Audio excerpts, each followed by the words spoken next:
बारिश में जादुई चाय और पकोड़ों की कहानी।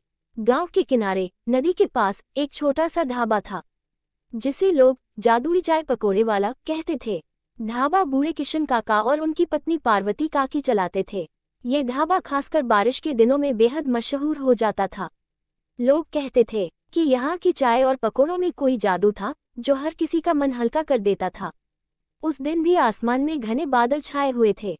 हल्की हल्की बारिश हो रही थी जो धीरे धीरे तेज होने लगी। ढाबे के पास से गुजर रहा एक यात्री अनिकेत बारिश में फंस गया। वह अपने जीवन से परेशान था। नौकरी छूट गई थी, रिश्तों में खटास आ गई थी और अब यह बारिश। भीगते हुए वह ढाबे में घुसा और बोला, काका, एक कप चाय मिलेगी?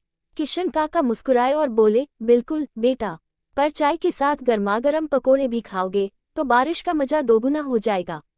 अनिकेत ने थके हुए स्वर में कहा, जी, जो भी मिल जाए। काका ने लकड़ी के चूल्हे पर चाय चढ़ाई। उन्होंने चाय में अदरक, इलायची, तुलसी और एक गुप्त मसाला डाला। वहीं पार्वती काकी ने बेसन का घोल तैयार किया और उसमें आलू, प्याज और पालक मिलाकर पकोड़े तले।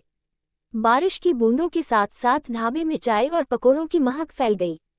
अनिकेत ने देखा कि ढाबे के अंदर का माहौल कितना सुकून भरा था। हल्की हल्की संगीत की धुन, चूल्हे की गर्मी और किशन काका का अपनापन सब कुछ उसे थोड़ा सहज महसूस करा रहे थे। जब चाय और पकोड़े उसके सामने आए तो उसने पहला पकौड़ा खाया। उसकी आंखों में चमक आ गई। वह बोला, काका, ये तो अद्भुत है।